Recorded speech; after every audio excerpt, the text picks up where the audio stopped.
வணக்கம். எட்டி டாக்ஸில் என்ன பார்க்க போகிறோன்னு கேட்டிங்கன்னா, அதிமுக கை ஓங்கியது, எடப்பாடி ஷெம ஹாப்பியில். நேற்று டெல்லி போனார் இல்லைங்களா? அப்படி டெல்லி போன விஷயம் எல்லாருக்கும் ஒரு சந்தேகத்தை கிளப்பியிருக்குது. ஏன் தெரியுமா? அங்கிருந்து பியூஷ் கோயல் அவர்கள் சென்னை வருவதாக இருந்தது. ஆனால் எடப்பாடி பழனிசாமியை பொறுத்த வரைக்கும் எதிர்கட்சிகள் விமர்சனம் பண்ணுவாங்களே என்பதையெல்லாம் தாண்டி நான் டெல்லிக்கு வந்துடுறேன் இருங்க அப்படின்னு சொல்லிட்டு கிளம்பி போயிருக்கின்றார். உண்மையாகவே அதிமுக கை ஓங்கியதா என்று கேட்டிங்கன்னா, கூட்டணி விஷயத்தில் அதிமுக கை தான் ஓங்கி இருக்குது. ஒவ்வொன்றா பார்க்கலாமா? நம்முடைய அமித்ஷா அவர்கள் நம்முடைய விஜய் அவர்கள்கிட்ட கூட்டணி பேச்சுவார்த்தை நடத்தினார். அப்படி கூட்டணி பேச்சுவார்த்தை நடத்துகின்ற பொழுது விஜய்க்கு 90 தொகுதி தந்துடுறோம் அப்படின்னு விஜய் கிட்ட பேசி முடிச்சாங்க. அதை எடப்பாடி பழனிசாமி கிட்ட ஃபோன் பண்ணி சொன்னாங்க. அதுக்கு எடப்பாடி பழனிசாமி தெளிவாகவே சொல்லிவிட்டார். சாமி, நான் என்ன சொல்கிறேன்னு கேட்டிங்கன்னா, ஒட்டுமொத்த அதிமுகவில் இணைந்திருக்கக்கூடிய கட்சிகள் அத்தனையும் சேர்ந்து 90 தொகுதிகள் நீங்கள் எடுத்துங்க, மீதி இருக்கின்ற தொகுதி அதிமுக போட்டியிடும் அப்படின்னு சொல்லிட்டாங்க. உடனடியாக இல்லைங்க, நான் விஜய்க்கு மட்டுமே 90 தொகுதி சொல்லிட்டேங்க, மீதி இருப்பது பார்த்தீங்கன்னா நாம எல்லாம் பிரிச்சுக்கலாம் அப்படின்னு சொல்லியிருக்கிறாங்க. இப்போ எவ்வளவு வாக்கு வங்கி இருக்குதுன்னே தெரியாது விஜய்க்கு, அவருக்கு 90 தொகுதியா? அப்போ இத்தனை ஆண்டு காலம் தமிழகத்தில் ஆட்சி கட்டில் இருந்த அதிமுகவுக்கு எத்தனை தொகுதி? இப்போ கூட பெரிய வாக்கு வங்கி வச்சிருக்குது. தமிழகம் முழுவதும் நிர்வாகிகள் இருக்காங்க. அதிமுக திமுக ரெண்டு மட்டும்தான் 75,023 பூத்துலையும் பூத்து கமிட்டி போட்டிருக்காங்க. தமிழகத்தை வேற கட்சி இவ்வளவு பெரிய பூத்து கமிட்டி வச்சிருக்கான்னு கேட்டீங்கன்னா இல்லவே இல்லை. அதிமுக பார்த்தீங்கன்னா ஒரு 75 தொகுதியில தான் நிக்கிற மாதிரி வருது. ஆனால் விஜயை பொறுத்த வரைக்கும் 90 தொகுதியில் நிக்கிற மாதிரி வருது. இது என்ன டீலிங்கு? ஆனால் எடப்பாடி பழனிசாமியை பொறுத்த வரைக்கும், சாமி அவருக்கு 38 தொகுதி தான் சொல்லியிருக்கிறேன், துணை முதலமைச்சர் பதவி சொல்லியிருக்கிறேன், அதை மட்டும் பேசி அப்படியே முடிங்க.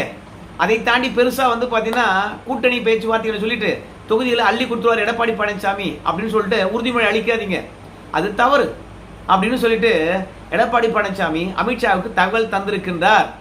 அமித்ஷா பொறுத்த வரைக்கும் கொஞ்சம் குறைச்சிக்குங்க அப்படின்னு சொல்லியிருக்கிறாங்க நம்ம விஜய் கிட்ட. விஜயை பொறுத்த வரைக்கும் 70 தொகுதிக்கு இறங்கி வந்தாராம். எடப்பாடி கிட்ட 70 தொகுதிக்கு இறங்கி வந்துட்டாருங்க அப்படின்னு சொல்லுகின்ற போது, இங்க அதிமுக தானே கூட்டணிக்கு தலைமை.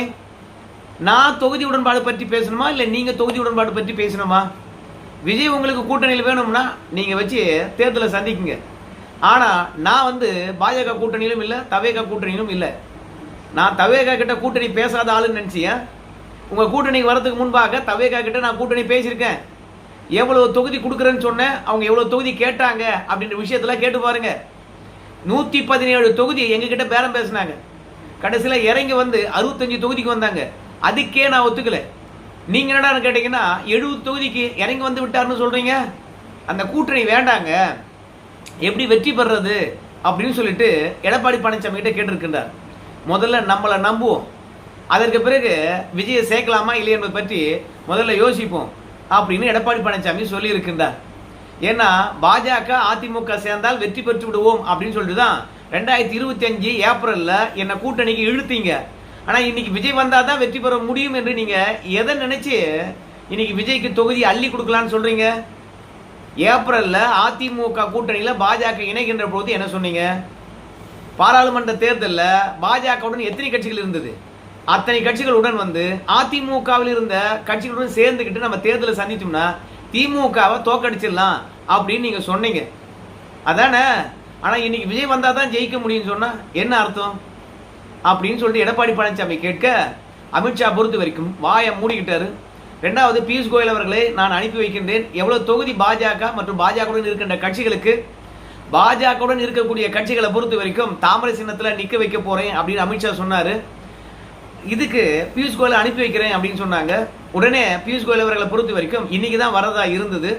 ஆனா எடப்பாடி பழனிசாமியை பொறுத்த வரைக்கும் ஒரு நாள் முந்திக்கிட்டு நான் அங்க வரேன், ஒரு நாள் கம்முனுருங்க அப்படின்னு சொல்லிவிட்டு ஒரு நாளைக்கு முன்பாகவே டெல்லி பறந்து விட்டார். பியூஷ் கோயல் அவர்கள் இத்தனைக்கும் போன் பண்ணி எடப்பாடி பழனிசாமி கிட்ட, நீங்க டெல்லிக்கு வந்தீங்கன்னா கட்சியை டெல்லியில அடமானம் வச்சுட்டார். எடப்பாடி பழனிசாமியை பொறுத்த வரைக்கும் பாஜகவினுடைய மாநில தலைவராக இருக்கிறாரு, அதனால தான் அவங்க தலைவர்கள் டெல்லியில் இருக்காங்க, கூட்டணி தொடர்பாக அங்க பேச போறாரு. ஒரு காலத்துல பாய்ஸ் கார்டன்ல தானப்பா கூட்டணி எல்லாம் பேச்சுவார்த்தை நடந்தது, மோடி போன்றவங்களும் அங்கதானே வந்தாங்க. ஆனால் இன்னைக்கு எடப்பாடி பழனிசாமி டெல்லி பறக்கிறாருன்னா அப்போ அவங்க எஜமானர்கள் டெல்லியில் தான் இருக்கிறாங்க.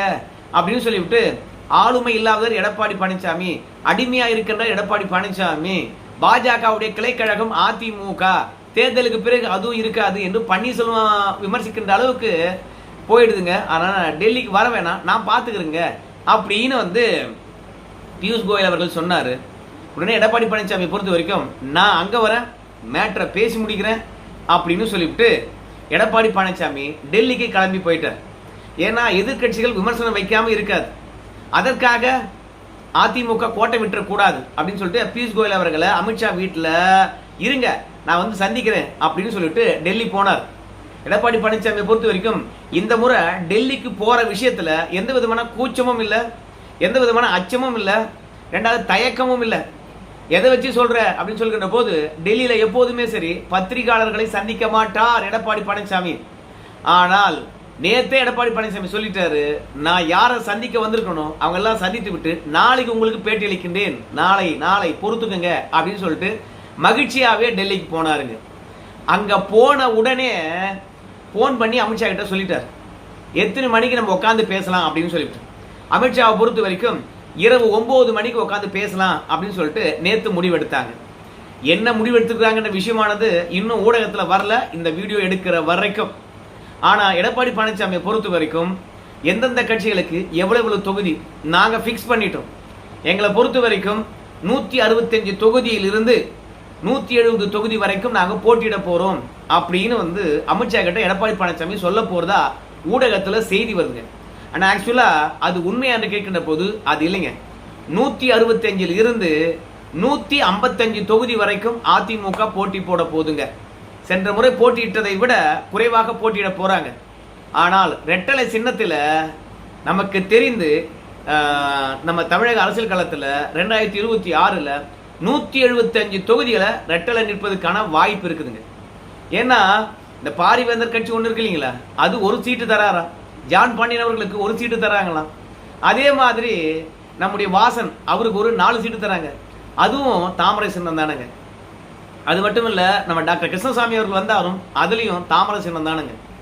இப்படி அவங்க எல்லாம் தாமரை சின்னத்துல நிப்பாங்க அப்படின்னு நம்ம அமித்ஷா அவர்கள் நினைச்சு கொண்டிருக்கின்ற போது வாசனா இருந்தாலும் சரி, நம்முடைய டாக்டர் கிருஷ்ணசாமி அவர்களா இருந்தாலும் சரி, நான் இன்னைக்கு சொல்றேன், அவங்க எல்லாம் ரெட்டலை சின்னத்துல தான் நிற்க ஆசைப்படுகின்றார்கள். ஏசி சண்முகம் அவர்களை பொறுத்த வரைக்கும் எப்போதுமே பிஜேபி சின்னத்தில் தான் நிற்க ஆசைப்படுவார். ஆனா இந்த முறை அவர் ரெட்டலை சின்னத்துல நிற்க வேண்டும் என்று ஆசைப்படுகின்றார்கள். அதனால சிங்கிள் டிஜிட்ல எந்த கட்சிகளுக்கு எல்லாம் தொகுதி ஒதுக்கப்படுகிறதோ அந்த கட்சிகள் அத்தனையும் ரெட்டலையில தான் நிக்கணும் அப்படின்னு ஆசைப்படுறாங்க. அதனால கூட்டணி விஷயத்துல அதிமுக கை ஓங்கி இருக்கு. நம்ம விஜய் அவர்களை கூட்டணிக்கு கொண்டு வருகின்ற விஷயத்துல அதிமுக கையானது ஓங்கி இருந்தது. அமித்ஷாவை ஆஃப் பண்ணிட்டாரு நம்ம எடப்பாடி பழனிசாமி. உங்க எல்லாருக்கும் தெரியும், விஜய்க்கு தொகுதிகளை அள்ளி கொடுத்தாங்கன்னு வச்சுங்களேன், அது கூட்டணி ஆட்சியா போயிடும். கூட்டணி ஆட்சி என்றாலும் கூட அதுல ஒரு லாஜிக் இருக்கும். ஏன்னா வெற்றி பெற்று ஆட்சி ஆண்ட கட்சி கிட்ட வந்து கண்ட்ரோல் இருக்கணும். பெரும்பான்மை இடங்கள்ல அதிமுக வெற்றி பெற வேண்டும், கூட்டணிக்கு வருகின்ற கட்சிகள் குறைவான இடங்கள்ல வெற்றி பெற வேண்டும். சோ கூட்டணி இல்லாம ஆட்சி இல்லை என்ற நிலை இருக்கணும். ஆனால் அதற்காக கூட்டணிகள் தான் அதிக தொகுதிகளில் வெற்றி பெற்றிருக்கும். ஆனா பிரதானமான இருக்கக்கூடிய கட்சி கம்மியான இடங்கள்ல வந்து பாத்தீங்கன்னா வெற்றி பெற்றிருக்கும். குறிப்பா சொல்ல போனோம்னா மகாராஷ்டிரா மாதிரி, பீகார் மாதிரி பிரதான கட்சி குறைவான தொகுதியில், ஆனா கூட்டணி கட்சிகளாக இருக்கக்கூடிய பாஜக போன்ற விஜய் போன்றவங்க எல்லாம் அதிகமான தொகுதியில் வெற்றி பெற்று கொஞ்சம் கொஞ்சமாக அதிமுகவை ஆஃப் பண்ணிடணும் அப்படின்னு நினைச்சாங்க. அதனால எடப்பாடி பழனிசாமி அந்த விஷயத்துக்கு ஒருபோதும் ஒத்துக்கல. தாமரை சின்னத்துல இவங்கெல்லாம் நிக்கணும்னு நான் ஆசைப்படுறேன் அப்படின்னு அமித்ஷா சொன்னாரு. இல்ல, அவங்கெல்லாம் நிக்க மாட்டேன்னு சொல்லிட்டாங்க. அதனால அவங்க எல்லாம் ரெட்டலையை தான் நிக்க போறாங்க அப்படின்னு சொல்லிவிட்டு அதற்கான அனுமதியும் பேசிட்டு வரதுக்காக தான் நேற்று 9 மணிக்கு மீட்டிங் போறதா சொன்னாங்க. அது மட்டும் கிடையாது, நம்முடைய டிடிவி தினகரனுக்கு 6 தொகுதி என்று எடப்பாடி பழனிசாமி சொன்னாரு. 6 தொகுதி என்பது ஏற்கனவே நாம தொலைக்காட்சியில வெளியாகின்ற பொழுது 6 தொகுதி என்று யார் சொன்னாங்க? டிடிவி தினகரனையும் அம்மா மக்கள் முன்னேற்ற கழகத்தையும் அவ்வளவு குறைத்து மதிப்பிடுகின்றீர்களா? 6 தொகுதி யாரும் இன்னும் உறுதி செய்யல. அப்படியே 6 தொகுதி கொடுத்தாலும் நாங்க அதுல கூட்டணிக்கு போக மாட்டோம், 6 தொகுதிக்கு கட்சியை அடகு வைக்க மாட்டோம். கட்சிக்காக உழைத்தவர்கள் நிறைய பேர் இருக்காங்க, பதவி இல்லை, பணமும் இல்லை, என்னுடனே வந்து பார்த்தீங்கன்னா பயணித்திருக்காங்க, அவங்க எல்லாம் சட்டமன்றத்துக்கு அனுப்பணும், 6 தொகுதிக்கு ஒத்துக்க மாட்டேன் அப்படின்னு சொல்லிட்டு கூட்டணிக்கு வரதுக்கு முன்பாகவே நம்முடைய டிடிவி தினகரன் பேசிட்டாரு. அதனால 6 தொகுதி என்பது டிடிவி தினகரன் ஏற்றுக்கொள்ள மாட்டார். அதனால அமித்ஷா பொறுத்த வரைக்கும் 8 தொகுதி கொடுங்க அப்படின்னு சொல்லிட்டு அமித்ஷா கேட்டார். 8 தொகுதி வேணா நம்ம டிடிவி தினகரனே கூப்பிடுவோம், அவரையும் உட்கார வச்சு பேசுவோம். திமுக பொறுத்த வரைக்கும் 170 தொகுதிக்கு மேலாக உதயசூரியன் நிற்க போது அதே அளவுக்கு ரெட்டலை நின்னா மட்டும்தான் போட்டி டைட்டா இருக்கும்.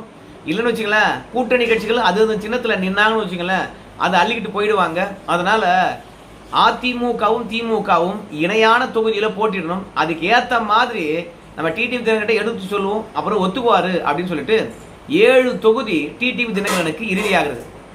பாஜக பொறுத்த வரைக்கும் நீ கொடுக்கறத குர்ராசாமி அப்படின்ற மூட்ல தான் இருக்கிறாங்களா நம்ம ரங்கராஜ் பாண்டே அவர்கள் சொன்னார். ஆனா அதுக்காக 25 தொகுதி கீழே கொடுத்துறாது. பாஜக தமிழகத்துல நல்லா வளர்ந்திருக்கின்ற கட்சி. அதோட காங்கிரஸ் மாதிரி வெறுமனே தலைவர்கள் மட்டும் இருக்கக்கூடிய கட்சி பாஜக கிடையாது. அதனால ஒரு 28 தொகுதி காங்கிரஸுக்கு இணையா கொடுங்க அப்படின்னு பாஜக கேட்பதாக ஒரு தகவல். ஆனா அமித்ஷா பொறுத்த வரைக்கும் 30 32 தொகுதி கொடுங்க அப்படின்னு கேட்டு இருக்காங்களா. எடப்பாடி பழனிசாமியை பொறுத்த வரைக்கும் காங்கிரஸை விட ஒரு தொகுதி பாஜகவுக்கு கம்மி அப்படின்னு சொல்லிட்டு 27 தொகுதியில முடிக்க போறாங்களா. நம்முடைய நயனார் நாகேந்திரன் அவர்களை பொறுத்த வரைக்கும் இந்த தேர்தல் முக்கியம் இல்ல பாஜகவுக்கு அப்படின்னு சொல்லி இருப்பதனால 25 தொகுதி கொடுத்தா கூட பரவாயில்ல அப்படின்னு சொல்லிட்டு அவர் ஆசைப்படுகின்றாராம். கடைசியில் 27 தொகுதி. இந்த 27 தொகுதி எதற்காக அப்படின்னு பார்க்கும்பொழுது, நாங்கள் டெல்லிக்கு தான் பயணமானோம், ஆனால் நாங்கள் டெல்லிக்கு அடிமை இல்லை. நாங்கள் கொடுக்குற இடத்துல இருக்கிறோம், டெல்லி வாங்குற இடத்துல இருக்குது. பார்த்துக்கோங்க, நாங்கள் பாஜகவுக்கு ஆளுங்கட்சியாக இருக்கிறது, அதுக்கு 27 தொகுதி தான் நாங்கள் கொடுத்துருக்கோம். ஆனால் காங்கிரஸ் ஆளுங்கட்சியும் இல்லை. ரெண்டாவது டெல்லியில் இருக்கிறாங்களே கண்டி அவங்களுக்கு தமிழகத்தில் ஆதரவும் இல்லை. ஆனால் அவங்களுக்கு நீங்கள் 28 தொகுதி அள்ளி கொடுத்துருக்கீங்கன்னா தமிழகத்தில் தேசிய கட்சிகளுக்கு யார் அடிமையாக இருக்கிறாங்கன்னு பாருங்க அப்படின்னு திமுகவுக்கு எதிராக அரசியல் பண்ணலாம் என்பதற்காக காங்கிரஸை விட ஒரு தொகுதி குறைவாக கொடுப்பதற்கு எடப்பாடி பழனிசாமி ஒத்துக்கிட்டு இருக்கின்றாராம். அதோட நம்முடைய டாக்டர் அன்புமணி அவரை பொறுத்த வரைக்கும் அதிமுக எவ்வளவு கொடுத்தாலும் நான் வாங்கிக்கிறேன், கௌரவமான எண்ணிக்கையாக இருக்கும் என்று நான் நம்புறேன் அப்படின்னு சொல்லியிருக்காங்க. எனக்கு தெரிந்து அன்புமணி ராமதாஸ் அவர்களுக்கு 16 தொகுதிகள் இருக்கும் அப்படின்னு சொல்றாங்க. ஏன்னா ஏற்கனவே 17 தொகுதிகள் பேசப்பட்டதாக தெரிகிறது. ஆகையினால அன்புமணி ராமதாஸ் அவர்களுக்கு 16 தொகுதிகள் இறுதியாகிறது. ஆனா அன்புமணி ராமதாஸை பொறுத்த வரைக்கும் ஒரு 18வது கொடுங்க அப்படின்னு கேட்டுக்கிட்டு இருக்கின்றார்களாம். அது மட்டும் இல்ல, டாக்டர் ராமதாஸ் அவர்களே அதிமுக பாஜக கூட்டணிக்கு வந்தாலும் நான் எதிர்ப்பு தெரிவிக்க மாட்டேன். திமுகவை எதிர்க்கக்கூடிய எந்த சக்திகள் வேண்டுமானாலும் அதிமுக பாஜக கூட்டணியில் இணையலாம் என்று நான் சொல்லிட்டேன். அதனால நீங்க எனக்கு 18 தொகுதி கொடுங்க, எங்க அப்பாவுக்கு எதனா கொடுத்துட்டு போங்க அப்படின்னு சொல்லிட்டு அன்புமணி ராமதாஸ் சொல்லியிருக்கின்றாராம். மொத்தமாக அதிமுக கூட்டணியில சென்ற முறை 23 தொகுதிகள் கொடுத்தாங்களாம். அப்போ நம்முடைய அன்புமணி ராமதாஸ் அவர்களுக்கு 18 தொகுதி கொடுத்தாங்கன்னா ராமதாஸ் அவர்களுக்கு 6 தொகுதியோ அல்லது 4 தொகுதியோ கொடுப்பதற்கான வாய்ப்பு இருக்குது அப்படின்னு சொல்றாங்க. ஆனால் 3 தொகுதி கொடுங்க, அது மட்டும் போதும் அப்படின்னு டாக்டர் ராமதாஸ் அவர்கள் பேசிட்டு இருக்காரு எடப்பாடி பழனிசாமி கிட்ட. டாக்டர் ராமதாஸ் அவர்கள் இன்னும் 2 நாள்ல அதிமுக கூட்டணியை ஓகே சொல்வார் என்பதில் மாற்றுக்கிறது கிடையாது. ஆனால் 3 தொகுதிக்கு ஓகே தான். ஆனா அங்க நம்முடைய முன்னாள் தலைவராக இருக்கக்கூடிய ஜி.கே. மணி அவர்களுக்கும் அருள் அவர்களுக்கும் டாக்டர் ராமதாஸ் அவர்கள் சீட்டு கொடுக்க கூடாது. அவர் கூட்டணிக்கு வரட்டும், இந்த 2 பேருக்கு சீட்டு கொடுக்க கூடாது. அதில் எத்தனையோ பேர் கட்சிக்காக உழைச்சிருக்கிறான், அவனை பார்த்து கொடுக்க சொல்லுங்க அப்படின்னு சொல்லிட்டு எப்படியும் டாக்டர் ராமதாஸை பொறுத்த வரைக்கும் அவங்க பேரனுக்கும் அவங்க மகளுக்கும் ஒவ்வொரு சீட்டு கொடுத்துருவாங்க. ஆனால் அருளுக்கும் ஜி.கே. மணி அவர்களுக்கும் 2 சீட்டு எப்படியாவது கொடுத்துருங்க அப்படின்னு எடப்பாடி கிட்ட கேட்டிருக்காங்க. எடப்பாடியை பொறுத்த வரைக்கும் ரெட்டலையில் நிற்கிறீங்களா, 4 தொகுதி தந்துடுறேன் அப்படின்னு சொல்லிட்டு இந்த 4 பேருக்கும் ரெட்டையில் நிற்பதற்கான ஏற்பாடு செஞ்சுட்டு இருக்காங்க. சசிகலா கிடையாது. டாக்டர் கிருஷ்ணசாமி அவருக்கு கிட்டத்தட்ட 10 தொகுதி கேட்டுட்டு இருக்காராம். ஆனால் எடப்பாடி பழனிசாமியை பொறுத்த வரைக்கும் 3 தொகுதி தரேன் அப்படின்னு சொல்லியிருக்காங்க. திமுகவில் 2 தொகுதி பேசினாங்களாம். ஆனால் முதல்ல 6 தொகுதியாவது கொடுங்க அதிமுக கேட்டிருக்காங்க. இல்லை 3 தொகுதி தான் அப்படின்னு சொல்லிட்டு டாக்டர் கிருஷ்ணசாமிக்கு இறுதியாக பேசப்பட்டிருக்குதான். திமுகவில் 2 தொகுதினா நான் 3 தொகுதி தரேன் வாங்க அப்படின்னு சொல்லிட்டு தென் மாவட்டத்தை டைட் பண்ணணும் என்பதற்காக அழைத்து இருக்கின்றார்களாம். அப்படி டாக்டர் கிருஷ்ணசாமி அவர்கள் 3 வாங்கினாலும் அவரும் ரெட்டலை சின்னத்திலே தான் நிற்க போறாராம். மொத்தத்தில் கூட்டணி விஷயத்திலும் சரி, தொகுதி பிரிப்பதிலும் சரி அதிமுக கை ஓங்கி இருக்குது. எடப்பாடி பழனிசாமி விஜய் அவர்கள் கூட்டணியில் இல்லை என்று சொன்ன பிறகும் நல்ல மகிழ்ச்சியாக தான் டெல்லியை நோக்கி சென்று இருக்கின்றார். அதனால செம ஹாப்பியில் டெல்லியில் இன்னைக்கு பேட்டியளிப்பார். அதை பற்றி நாளைக்கு நம்ம வீடியோவில் பேசலாம். மொத்தத்துல அதிமுக பாஜக கூட்டணியை இறுதி செய்வதற்காக தான் சென்று இருக்கின்றார். ஆனா கூட்டணி இறுதி ஆகிவிடுமா அப்படின்னு கேட்டீங்கன்னா, கூட்டணி இறுதி ஆகிவிடும். யாருக்கு எத்தனை தொகுதி என்று இறுதி ஆகிவிடும். ஆனால் எந்தெந்த தொகுதி என்ற விஷயம் தான் 2 நாள் இழுத்தடிக்கும். அதுக்கு பியூஷ் கோயல் அவர்கள் பொறுத்த வரைக்கும் சென்னைக்கு வருவார். ஆனால் பாஜக வெற்றி பெறுகின்ற தொகுதியை பொறுத்த வரைக்கும் பல இடத்துல கருத்து கணிப்புகள் எடுத்து புள்ளி விவரங்களை சேகரித்து இந்த தொகுதியெல்லாம் எங்களுக்கு வேண்டும் அப்படின்னு சொல்லிட்டு சென்னையில் இருந்து கும்மிடிப்பூண்டி தொடங்கி கன்னியாகுமரி வரைக்கும் ஒவ்வொரு மாவட்டத்திலும் ஒரு தொகுதி இருக்கிற மாதிரி பார்த்துக்கிறாங்களாம் பாஜகவினர். அதுலேயும் ஏற்கனவே நாடாளுமன்ற தேர்தலில் திமுகவுடன் போட்டி போட்டு குறைந்த வாக்கு வித்தியாசத்தில் எங்கே தோற்றுருக்குமோ அதெல்லாம் இனம் கண்டிருக்கின்றார்களாம். ஒரு நாடாளுமன்ற தொகுதிக்கு 6 சட்டமன்ற தொகுதி. அந்த 6 சட்டமன்ற தொகுதியிலும் பாஜக எந்த தொகுதியில் அதிக வாக்கு வாங்கியிருக்கிறதோ அந்த தொகுதியை செலக்ட் பண்ணி எடப்பாடி பழனிசாமி கிட்ட கொடுத்துருக்கின்றார்களாம். ஸோ அதே மாதிரி ஒவ்வொரு தொகுதி பெறக்கூடிய சின்ன சின்ன கட்சிகள் கூட நாங்கள் எந்த தொகுதியில் போட்டிட்டா வெற்றி பெறுவோம் என்ற விஷயத்தை பாஜக இடமே கேட்டு தெரிந்து கொண்டிருக்கின்றார்கள்.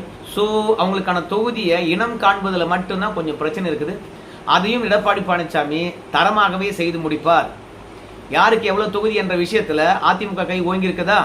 விஜய் கூட்டணிக்கு வேண்டாம் என்று சொன்னாரா? அதுல அதிமுக கை ஓங்கியிருக்குதா? எந்த சின்னம் என்கின்ற போது அதிமுக சின்னம் தான் என்று சொல்கின்ற போது அதிமுக கை ஓங்கி இருக்கிறதா? அதே மாதிரி எந்தெந்த தொகுதி என்று சொல்லுகின்ற போது அதுலயும் எடப்பாடி பழனிசாமி சொல்ற தொகுதியில தான் கூட்டணி கட்சிகள் நிக்கணுமா? அந்த விஷயத்திலும் அதிமுக விட்டு கொடுக்காதாம். அதிலும் அதிமுக கை தான் ஓங்கி இருக்கும், நீங்க பாருங்க அப்படின்னு சொல்றாங்க. யாரும் தோக்கக்கூடாது, அது ஒரே கண்டிஷன். நீங்க எந்த தொகுதி வேணாலும் கேட்டு வாங்கிக்கங்க அப்படின்னு எடப்பாடி பழனிசாமி சொல்லியிருக்கின்றாரா? ஒருவேளை நீங்க கேட்ட தொகுதி தோத்தீங்கன்னா என்ன பண்றது அப்படின்னு கேட்டிருக்கின்றார்கள். அதே மாதிரி தேர்தலுக்காக 2500 கோடி எடப்பாடி பழனிசாமி அமித்ஷா கிட்ட கேட்டிருக்கின்றாரா? பார்த்து பண்ணுங்க அப்படின்னு சொல்லியிருக்கின்றாராம். இதெல்லாம் சக்சஸ்ஃபுல்லாக முடிக்கணும். அதுக்காகத்தான் நானே நேராக வரேன் அப்படின்னு சொல்லிட்டு டெல்லிக்கு பறந்தார். பேசுகிறவன் பேசிக்கிட்டே இருப்பான் அப்படின்னு சொல்லிட்டுக்காக அங்கே பியூஷ் கோயலும் இருந்தார், நம்முடைய அமித்ஷாவும் இருந்தார், இன்னும் பல பேர் அதிமுக இருந்தாங்க. எல்லாவற்றையும் சுமூகமாக முடிச்சிருக்கின்றார். சரி, பேட்டியளிக்கின்ற போது என்ன பேட்டியளிக்கின்றார் என்ற விஷயத்தை பொறுத்து வந்து பார்ப்போம். நன்றி நண்பர்களே.